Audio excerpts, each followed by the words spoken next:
Hello everyone, welcome to my YouTube channel वंक्शन lovers. तो आज मैं आपके साथ वंक्शन fan fiction my hot professor season 2 का नेक्स्ट पार्ट शेयर करने वाली हूँ। इससे पहले चैनल पे नए आए हैं तो प्लीज़ चैनल को सब्सक्राइब, वीडियो पसंद आती है लाइक भी कर दीजिएगा। तो चलिए आज का पार्ट हम शुरू करते हैं। इससे जो पहले वाला पार्ट था उसमें हमने देखा था जो हमारा वांगजी था उसने हमारे वीजिंग को बहुत ही ज़्यादा परेशान कर दिया था। वीजिंग बहुत ही ज़्यादा गुस्से में भी था और उसे समझ नहीं आ रहा था कि क्या करे। वो जितना वांगजी को दूर जाने के लिए बोल रहा था उतना ही वांगजी उसके और भी ज़्यादा क्लोज आता जा रहा था और कहीं ना कहीं इस क्लोजनेस से वीजिंग भी इफ़ेक्ट हो रहा था। लेकिन वो ऐसा नहीं कर सकता था क्योंकि वो ऑलरेडी म्यान म्यान से इंगेज है, वो भी 2 साल से।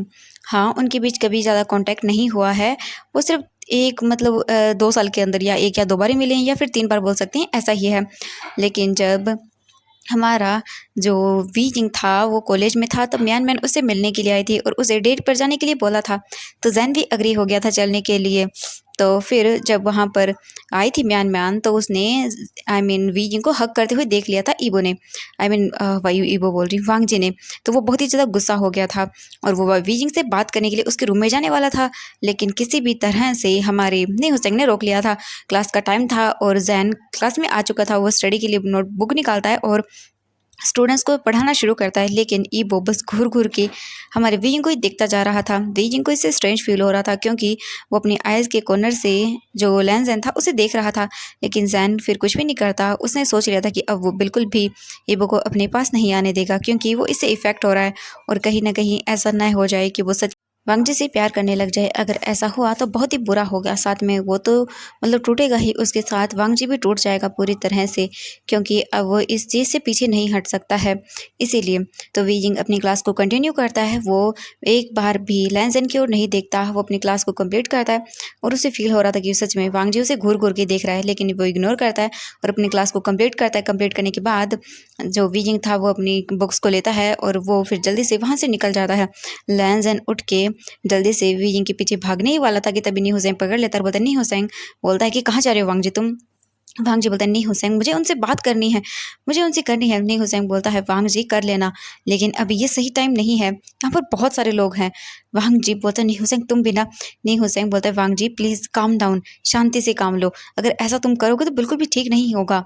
वांगजी बोलता है, ठीक है। इसके बाद फिर वो अपनी अदर क्लास भी अटेंड करते हैं। वीजिंग आज एक ही क्लास अटेंड करता है। फिर उसके बाद वो सीधा अपने ऑफिस में ही था। वो अपने काम को कर रहा था, जो भी उसका प्रोजेक्ट वर्क था, उन्हें कर रहा था। वो पेपर्स वगैरह सेट करना, वो सब चीज़ें कर रहा था।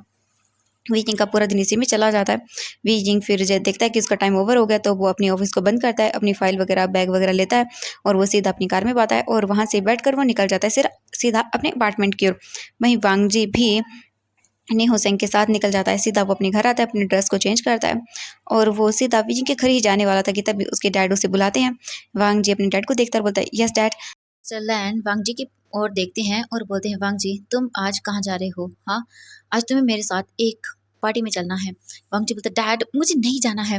वांग जी बोलता है जब ये सब चीज़ें, तो मिस्टर लैंड बोलते हैं, वांग जी पार्टी नहीं है, बस एक मीटिंग है, ठीक है। मैं चाहता हूँ कि तुम भी मेरे साथ चलो, तुम्हें नॉलेज मिलेगी। वांग जी बोलता है, लेकिन डैड, लेकिन लैंड, जो मिस्टर लैंड थे वो उठते हैं और बोलते हैं, वांग जी तुम्हें चलना होगा, ये फाइनल है, जाओ जल्दी से रेडी हो जाओ। ये बोलकर वो जल्दी से वहाँ से उठकर चले जाते हैं। वांग जी अपने गाय को देखकर बोलता है, ग लैंस सीजन बोलते हैं, वांग जी तुम जानते हो मैं कुछ भी नहीं कर सकता हूँ। लैंस सीजन फिर कुछ भी नहीं बोलते, वो वहाँ से चले जाते हैं। वांग जी फ्रस्ट्रेट हो जाता है क्योंकि उसे वीइंग से मिलना था, लेकिन वो कुछ भी नहीं कर सकता था। वांग जी अपने रूम में जाता है और रेडी हो जाता है। तो इवनिंग टाइम हो जाता है। वहीं दूसरी तरफ हम विंग को देखते हैं। वीजिंग का फ़ोन वाइब्रेट करता है। वीजिंग अपनी स्टडी पर फोकस कर रहा था, तभी उसका फ़ोन जब वाइब्रेट होता है तब वो जल्दी से अपने फ़ोन को देखता है, तो वहाँ पर एक अननोन नंबर से मैसेज आया था। वीजिंग मैसेज को चेक करता है तो वहाँ पर देखता है कि ये मैसेज वांगजी ने सेंड किया। वांगजी ने कहा है कि आज वो ट्यूशन के लिए नहीं आ सकता है क्योंकि उसे अपने डैड के साथ एक मीटिंग पर जाना है। वीजिंग ये सुनकर एक चैन की सांस लेता है और फिर वो ओके का सेंड मैसेज कर देता है, लेकिन आगे वो कुछ भी नहीं करता। वीजिंग अपने फ़ोन को रख देता है, फिर वो जाता है, शावर लेता है। शावर लेने के बाद वो बाहर आता है और वो सोचता है कि उसे क्या करना चाहिए, वो बोर हो रहा है तो वो बाहर निकल जाता है। वीजिंग अपने जो उसका अपार्टमेंट था उसे बंद करता है, अपनी कार में बैठता है और वो निकल जाता है पार्क के लिए। वीजिंग पार्क में आता है और वो वहीं पर बैठ जाता है, अपनी डायरी निकालता है और वो ब्यूटीफुल सीन्स अपने सामने देखते हुए डायरी को लिखना शुरू कर देता है। वी जिंग बताता है अपनी डायरी में लिखते हुए कि मतलब उसके साथ क्या हो रहा है धीरे धीरे करके, मतलब वो जितना वांग जी से दूर जा रहा है उतना ही वांग जी उसके क्लोज आ रहा है और उसे ना मतलब बहुत ही डिफरेंट सा फील होने लगता है जब भी वांग जी उसके साथ होता है। पहले वी जिंग की लाइफ बिल्कुल बोरिंग सी थी, लेकिन जैसे वांग जी आया है तो उसकी लाइफ थोड़ी सी इंटरेस्टिंग बन गई है। ये सोच कर वी जिंग स्माइल करता है, फिर वो सब लिखने के बाद डायरी बंद करता है और वहाँ पर लिख देता है कि मैं नहीं जानता कि आगे क्या होगा, लेकिन मैं इस लड़की को हर्ट करना नहीं चाहता हूँ। सच बताऊँ तो ये बहुत क्यूट है। ये बोलकर विंग स्माइल करता है और फिर वो इस डायरी को बंद करके रख देता है। फिर वीजिंग उठता है वहाँ से और वो इधर उधर चलना शुरू कर देता है पार्क में। तभी उसकी नज़र एक आइसक्रीम के स्टॉल पर जाती है। वीजिंग जाता है, आइसक्रीम लेता है अपने लिए और वहीं पर बैठकर खाने लगता है। फिर वो बच्चों को देखता है जो वहाँ पर खेल रहे थे। वीजिंग को बहुत ही अच्छा लग रहा था। कुछ देर वीजिंग वहाँ पर स्पेंड करता है, फिर वापस से वो अपने घर के लिए निकल ही रहा कि तभी उसका फ़ोन रिंग करता है। वीजिंग अपने फ़ोन को देखता है तो ये मैसेज उसे जियांग यानली का आया था। जियांग यानली ने वीजिंग को घर पर डिनर के लिए बुलाया था। बीजिंग जाना तो नहीं चाहता था, लेकिन वो चला जाता है क्योंकि उसकी शीजे ने बुलाया था। अगर वो नहीं जाएगा तो फिर पता नहीं क्या होगा, इसलिए वो कुछ भी नहीं बोलता। वो चुपचाप सीधा अपने अपार्टमेंट न जाकर सीधा वो निकल जाता है जियांग मैंशन के लिए। बीजिंग जियांग मैंशन में आता है, वो गाड़ी को पार्क करता है अपनी और सीधा घर के अंदर चला जाता है। तो वहाँ पर जो थी वो मैडम यू बैठी हुई थी। बीजिंग जाता है मैडम यू के पास और फिर वो बोलता है good evening aunty. Madam you wing को देखती हैं और वो इरिटेटिंग फेस बनाती है। फिर वो कुछ भी नहीं बोलती और बोलती है आ गई तुम। बीजिंग बोलता है हाँ आंटी। मैडम यू बोलती हैं बैठो, ध्यान लेने तुम्हें बुलाया है ना। बीजिंग बोलता है हाँ, वो श्रीजय ने मुझे मैसेज किया था। तभी वहाँ पर मैडम यू तभी वहाँ पर यानली आती है और बोलती है वी जिंग जल्दी से देखता है अपनी श्रीजय को और वो खड़ा हो जाता है जल्दी से सोफे से और वो अपनी श्रीजय को जाकर हक करता है। बोलता है श्रीजय मैंने बहुत मिस किया आपको। यानली बोलती है आशिन मैंने भी तुम्हें बहुत मिस किया। तभी चैंग भी आता है, जैंग चिंग भी आकर उन दोनों को हक कर लेता है। यानली देखकर स्माइल करती है। कुछ देर तक वो ऐसे ही रहते हैं, फिर एक दूसरे से अलग होते हैं। यानली बोलती है आशियन मैं बहुत खुश हूँ कि तुम यहाँ पर आई मेरे बुलाने पर। वी जिंग बोलता है शिजे आप ऐसा क्यों बोल रही हैं, आपका ही तो मैं हूँ, आप जब बुलाएंगी तब मैं आऊँगा। ये सुनकर यानली स्माइल करती है। जैंग चिंग बोलता है वी जिंग अभी डिनर लगने में तो टाइम है, चलो हम लोग बातें करते हैं। वी जिंग बोलता है हाँ। इसके बाद जियांग चिंग विंग का हाथ पकड़ के अपने रूम के अंदर लेकर चला जाता है और वो दोनों एक दूसरे से बातें करने लगते हैं। अब हम वांग जी को देखते हैं। वांग जी अपने डैड के साथ वहाँ पर पहुँच जाता है जहाँ पर उनकी मीटिंग होने वाली थी। वांग जी बहुत ही बोर फील कर रहा था, लेकिन उसे मीटिंग को तो अटेंड करना ही था। वांग जी जाता है वहाँ पर। जो वहाँ पर जाने के बाद वो सब लोग बैठ जाते हैं। अभी लोग जिनसे मीटिंग होने वाली थी वो लोग आए नहीं थे। मेजर लाइन के हाथ में एक फ़ाइल थी, वो फाइल वांग जी को देते हैं और बोलते हैं वांग जी इसे अच्छे से रीड कर लो, तुम्हारे पास 10 मिनट हैं, उसके बाद तुम्हें ये प्रेजेंटेशन देनी है। सॉरी। वांग जी देखकर बोलते हैं क्या। लाइन से लैन से जिन्हें बोलते हैं डैड, लेकिन वांग जी को कुछ भी नहीं पता। मिस्टर लैन बोलते हैं वांग जी मैं जानता हूँ कि तुम्हें इसके बारे में कुछ भी नहीं पता है, लेकिन सीखना ही तो सबसे बड़ी बात है और तुम एक बिजनेसमैन के बेटे हो तो मुझे पता है तुम अच्छे से कर लोगे। वांग जी अपने डैड को देखकर बोलता है लेकिन मिस्टर लैन बोलते वांग जी फिर कुछ भी नहीं बोलता। वो जल्दी से इस फाइल को ओपन करता है और उसमें से जो चीज़ें लिखी हुई थी उन्हें रीड करना शुरू कर देता है। थोड़ी देर के बाद ही वो लोग आ जाते हैं और वांग जी भी उस पूरी जो फाइल है उसे रीड कर लेता है। फिर वो उसे रख देता है बंद करके। फिर वो लोग आते हैं, फिर वो एक दूसरे से हैंडशेक करते हैं और फिर वो लोग बैठ जाते हैं। फिर वो डिस्कस करना शुरू कर देते हैं अपनी मीटिंग के बारे में, जो प्रोजेक्ट वगैरह था उसके बारे में। मिस लैन बोलते हैं कि आज मेरा छोटा बेटा लैन वांग जी वो आप सबको हमारी प्रेजेंटेशन को दिखाएगा। जो आए हुए थे मिस्टर शू वो बोलते हैं जी बिल्कुल। इसके बाद वांग जी जो है वो फाइल में जो जो चीज़ें थी उन्हें बहुत ही अच्छे से डिस्क्राइब कर रहा था। लैन से चैन और मिस्टर लैन दोनों ही मतलब बहुत ही हैप्पी थे क्योंकि उन्हें पता था वांग जी की काबिलियत। वांग जी बहुत ही ब्रिलियंट है, एक बार अगर वो कोई चीज़ देख लेगा तो उसे अच्छे से वो एक्सप्लेन कर सकता है और उसे मतलब बिजनेस की नॉलेज बचपन से ही दी जा रही थी। तो वांग जी अच्छे से कर रहा था। लैन से चैन और वो बहुत ही खुश थे। तभी जो मतलब मीटिंग के लिए आए हुए थे मिस्टर शू, उनकी सेक्रेटरी वहाँ पर आती है और फिर वो उन्हें इंटरप्ट करते हुए बोलती है सर आई एम सॉरी, मुझे माफ़ कर दीजिएगा कि मैं आपकी मीटिंग को ऐसे बीच में रोक रही हूँ, लेकिन मुझे एक इम्पॉर्टेंट बात आपको बतानी है सर। ये बहुत इंपॉर्टेंट है, इंपॉर्टेंट नहीं होती तो मैं आपको बता आई मीन आपको ऐसे रोकती नहीं। मिस्टर शू देखते हैं अपनी सेक्रेटरी को और बोलते हैं कि हाँ बताइए। मुझे माफ़ करिएगा मिस्टर लैन, ऐसे मैं आपको बीच में रोक रहा हूँ। मिस्टर लैन बोलते हैं नहीं कोई बात नहीं, इंपॉर्टेंट चीज़ें ज़्यादा ज़रूरी हैं, मीटिंग तो हम कभी भी कर सकते हैं। फिर वो सेक्रेटरी जो है वो मिस्टर शू को कुछ चीज़ें बताती हैं, जिसे सुनने के बाद मिस्टर शू थोड़े से पैनिक हो जाते हैं और वो बोलते हैं कि ओके मुझे अभी जाना होगा मिस्टर लैन। मिस्टर लैन जब ये सुनते हैं तो बोलते हैं कोई बात नहीं आप जा सकते हैं। मिस्टर शू बोलते हैं कि हम ये मीटिंग कल करेंगे ठीक है। मिस्टर शू जब ये बोल कर वहाँ से चले जाते हैं, मिस्टर लैन उन्हें बोलते हैं कि कोई बात नहीं वो जा सकते हैं। इसके बाद वो चले जाते हैं। इसके बाद वांग जी अपने डैड को देखते हुए बोलता है, डैड आपने मेरा सच में पूरा डे खराब कर दिया, मुझे पता है मेरी एक्स्ट्रा ट्यूशन भी थी। मिस्टर लैन बोलते हैं, हाँ वांग जी कोई बात नहीं बेटा, तुम कल चले जाना। वांग जी इरिटेट होता है और बोलता है आपकी ये मीटिंग भी नहीं हुई। वांग जी जब ये बोलता है तो मिस्टर लैन बोलते हैं, वांग जी तुम ऐसे बात नहीं कर सकते हो। वांग जी बोलता है, सॉरी डैड, लेकिन मिस्टर लैन बोलते हैं, वांग जी कल ये मीटिंग होगी, ठीक है, चिंता मत करो। उन्हें कोई ज़रूरी काम था तो हमें उनकी मजबूरी भी समझनी चाहिए। वांग जी बोलते हैं, हाँ डैड ठीक है, लेकिन अब मैं जा रहा हूँ मेरी फ्रेंड्स के साथ, ठीक है। मिस्टर लैन बोलते हैं, लेकिन वांग जी अपने डैड की बात नहीं सुनता और वो वहाँ से निकल जाता है। इसके बाद मिस्टर लैन अपने बेटे लैन सिचन को देखते हैं और बोलते हैं, सिचन ये पता नहीं कब सुधरेगा। लैन सिचन बोलते हैं, डैड कोई बात नहीं, वो धीरे धीरे संभल जाएगा। मिस्टर लैन जब ये सुनते हैं तो बोलते हैं, हाँ सिचन, लेकिन मैं क्या करूँ। लैन सिचन बोलते हैं, डैड कोई बात नहीं। लैन सिचन बोलते हैं, मुझे जल्द ही वांग जी की शादी करवा देनी चाहिए, जब उसकी वाइफ आएगी तो वो उसे अच्छे से सुधार देगी। लैन सिचन ये जब सुनते हैं तो बोलते हैं, डैड अभी वो बहुत छोटा है। मिस्टर लैन बोलते हैं, हाँ छोटा है, लेकिन पूरे सर को मतलब पूरे घर को सर पर उठा कर रखता है, उसके जितना मतलब मैंने सोचा नहीं था कि वांग जी इतना चेंज हो जाएगा। लैन सिचन बोलते हैं, हाँ डैड ये तो है, लेकिन कोई बात नहीं। तभी मिस्टर लैन अपने बेटे लैन सिचन को देखते हैं और बोलते हैं, वैसे तुम शादी कब करने वाली हो बेटा, तुम्हारी तो एज हो चुकी है। ये सुनते ही जो लैन सिचन थे वो अपने डैड को देखते हैं, बोलते, डैड मैं अभी नहीं करना चाहता, आपको पता तो है। मिस लैन बोलते हैं, हाँ चैंग, मैं आई मीन लैन सिचन मैं जानता हूँ, लेकिन बेटा तुम्हारी एज हो रही है, तुम 30 साल के हो चुके हो और बहुत ही जल्द तुम 31 के हो जाओगे। और ऐसे इतने दिनों तक बेटा देखो, टाइम होते ही शादी कर लो, वरना एज चली जाएगी तो फिर नहीं। अगर तुम्हें कोई पसंद है तो हमें बता दो, अगर नहीं पसंद है तो फिर मैं तुम्हारी मॉम से बोलता हूँ ढूंढने के लिए। लैन सेजन बोलते हैं, डैड प्लीज़ अभी आप मॉम को मत बोल दीजिएगा, वरना वो शुरू हो जाएंगी मुझे लड़कियां दिखाने पर, ब्लैंक डेट पर भेजने के लिए, प्लीज़ डैड। लेकिन मिस्टर लैन बोलते हैं, सिचन बेटा देखो मैं अच्छे के लिए बोल रहा हूँ तुम्हारे। लैन सिचन बोलते हैं, हाँ डैड मैं जानता हूँ, मुझे कुछ आई मीन मैं पसंद तो करता हूँ एक को, डैड सॉरी मैंने बताया नहीं, लेकिन लैन सिचन आई मीन जो मिस्टर लैन थे वो सुनते हैं तो बोलते हैं, सिचन कोई बात नहीं बेटा, तुम मुझे शेयर कर सकते हो।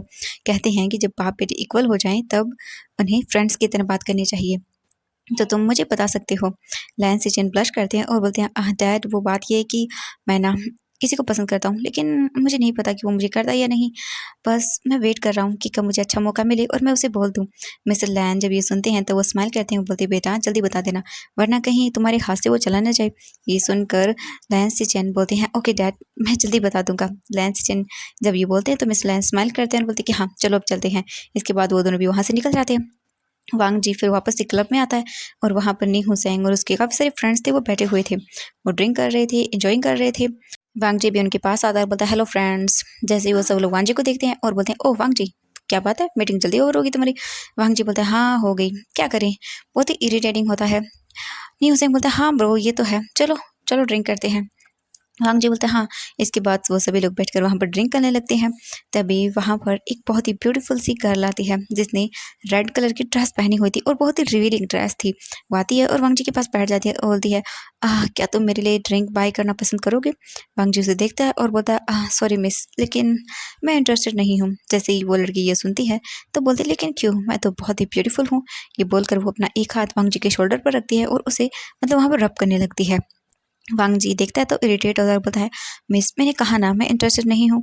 ये बोलकर वो उस लड़की का हाथ हटा देता है अपने ऊपर से, उस गर्ल का। वो लड़की देखती है और बोलती है, तुम बहुत ही स्टबन हो। वांग जी देखता है और बोलता है, सच में। नहीं हुसैन बोलता है, सच में वांग जी तुम बहुत ही चेंज हो गए हो। हाँ। वांग जी बोलता है, नहीं अभी तो मैं चेंज नहीं हुआ हूँ। नहीं हुसैन बोलता है, तुम हो गए हो वांग जी, अब तुम किसी और के साथ फ्लर्ट ही नहीं करते हो। वांग जी स्माइल करता है, बोलता है कि हाँ तुम ऐसा बोल सकते हो, क्योंकि जब से मैं उनसे मिला हूँ तो मेरा मन ही नहीं करता, पता नहीं क्यों।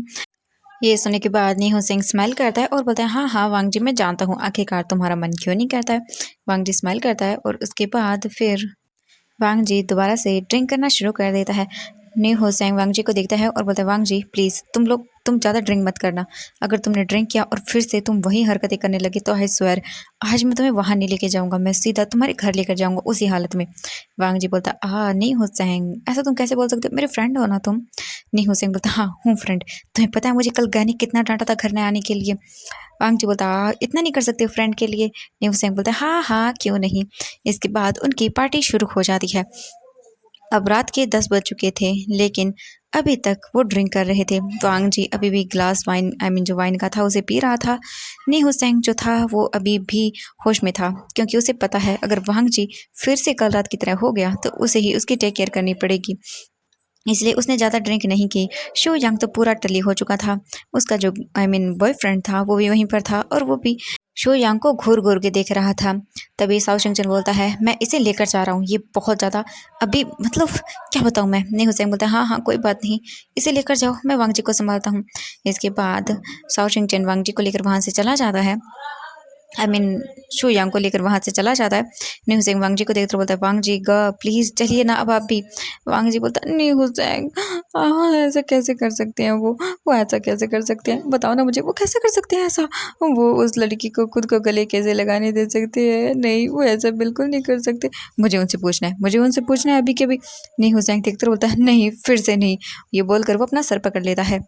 वांग जी बोलता है मुझे मुझे उनसे पूछना है, ये बोलकर वो अपना फ़ोन निकालता है और सीधा वीजिंग को कॉल कर देता है। वीजिंग अपने डेस्क पर बैठा हुआ था और वो कुछ पेपर्स को चेक कर रहा था, तभी उसका पिन जो फ़ोन था वो वाइब्रेट होता है। वीजिंग देखता है फिर से उसे अननोन नंबर से कॉल आ रहा था। वीजिंग अपनी आंखें बंद कर लेता है क्योंकि वो जानता है ये किसका नंबर है।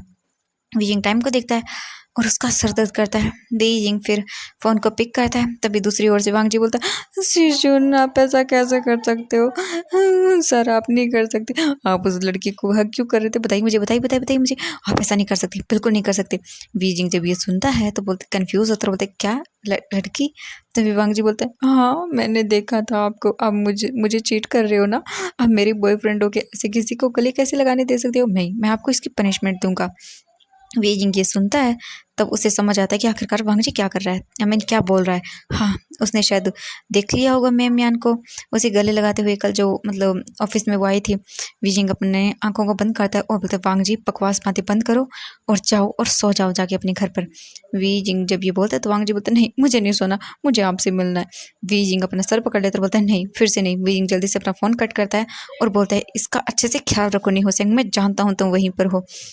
ये सुनते ही नी हुसैन अपना सर पकड़ लेता और बोलता अब मैं क्या करूँ।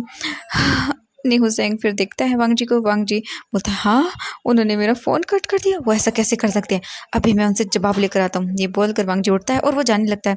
नी हुसैन वांग जी के पीछे आता बोलता है वांग जी प्रो प्लीज़ रुक जाओ यार। वांग जी बोलता है नहीं मुझे उनके पास जाना है, इधर हटो तुम। ये बोलकर वो साइड कर देता है नी हुसैन को। नी हुसैन अपना सर पकड़ता बोलता अब मैं क्या करूँ। तभी नी हुसैन का जो फ़ोन था वो रिंग करता है। ये देख कर नी हुसैन डर जाता है, जल्दी वो अपना फ़ोन देखता है क्योंकि उसके गया का कॉल था जो कि बहुत ही ज़्यादा डेंजरस है। तो नी हुसैन जल्दी से अपना फ़ोन पिक करता है, वो वहाँ से भाग कर बाहर आता है, साइड में जाता है, मतलब क्लब से बाहर आ जाता है।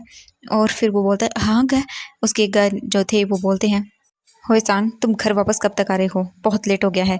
नी हुसैन बोलता है हाँ गए, मैं बस आधे घंटे में घर आ रहा हूँ। नी मुझे बोलते हैं ठीक है जल्दी करो। नी हुसैन बोलते हैं हाँ गए और वो फ़ोन कट कर देते हैं। इसके बाद नी हुसैन एक चैन की सांस लेता है और वह वांग जी को देखता है जो कि गाड़ी के अंदर बैठ चुका था। नी हुसैन जब ये देखता है तो भाग कर जाता है, डोर ओपन करता है और बोलता है वांग जी क्या कर रहे हो तुम। वांग जी बोलता है मुझे उनके घर जाना है, मुझे उनसे पूछना है। नी हुसैन बोलता है मैं क्या करूँ, ये फिर से, हे भगवान। फिर वो जल्दी से उठता है और जाता है और वो बोलता है वांग जी बाहर निकलो। और वो वांग जी को ड्राइविंग सीट से निकालता है और उसे दूसरी सीट पर बैठाता है और बोलता है अब मुझे करना होगा, आई एम सॉरी सर। ये बोलकर वो जल्दी से कार को स्टार्ट करता है और निकल जाता है विंग के अपार्टमेंट की ओर। ने हुसैन जो था वो वांग जी को लेकर आता है वीजिंग के अपार्टमेंट के पास, डोरबेल को रिंग करता है। वीजिंग जो अंदर बैठा हुआ था वो देखता है अब कौन है। बीजिंग फिर उठता है अपनी चेयर से और वो सीधा हॉल के अंदर आता है और वो डोर की ओर चलने लगता है। अब हम बाहर देखते हैं नी हुसैन फिर एक बार फिर डोरबेल रिंग करता है। तो फिर वो वांग जी को देखते बोलते वांग जी मैं जा रहा हूँ, मैं तुम्हें हैंडल नहीं कर सकता, मेरे गए मुझे बुला रहे हैं, सर तुम्हें हैंडल कर लेंगे। वीजिंग देखता है डोर की ओर और फिर बोलता है आई एम सॉरी सर, आज के लिए संभाल लीजिए। ये बोलकर वो जल्दी से वहाँ से चला जाता है और वो वहाँ से भाग जाता है। वीजिंग डोर को ओपन करता है, जैसे वो डोर को ओपन करता है सीधा वांग जी वीजिंग के ऊपर गिर जाता है और वीजिंग डिसबैलेंस होकर सीधा नीचे। वीजिंग कन्फ्यूजिंगली शॉकिंगली वांग जी को देखता है। वीजिंग चिल्लाते हुए बोलता नी हुसैन मैं तुम्हें छोड़ूंगा नहीं। वो इधर उधर देखता है लेकिन नी हुसैन वहाँ पर नहीं था। फिर वो वांग जी को देखता है अपने ऊपर, वीजिंग साइड करने लगता है लेकिन वांग जी को वीजिंग टाइट करके पकड़ लेता है। वीजिंग बोलता है क्या कर रहे हो वांग जी, छोड़ो मुझे ऐसे डोर पर। लेकिन वांग जी बिल्कुल भी वीजिंग की कोई बात नहीं सुन रहा था। तो एवरीवन आज के लिए बस इतना ही, मिलते हैं नेक्स्ट पार्ट में। देखेंगे कि कल हमारा वीजिंग कैसे हमारे वांग जी को संभालेगा, क्योंकि वो ड्रंक है। आज तो नीहू सिंह भी नहीं है उसे संभालने के लिए। तो मिलते हैं नेक्स्ट पार्ट में। आई होप कि आप एक्साइटेड होंगे। और आप लोग सच में, मुझे लगता है कि ये स्टोरी पसंद नहीं आ रही है, मुझे कुछ नया स्टार्ट करना पड़ेगा। क्या करूँ, क्योंकि व्यूज़ कम हैं थोड़े, तो मुझे लगता है कि स्टोरी पसंद नहीं है। ओके चलो कोई बात नहीं, मैं न्यू ट्राई करूँगी। और कल मैं आप लोगों के साथ एक हॉरर एफ शेयर कर रही हूँ, जो कि बहुत ही अमेजिंग होने वाला है। मुझे तो बहुत पसंद आया था, लेकिन आई होप कि आपको भी पसंद आ जाए। चलिए बाय बाय एवरीवन।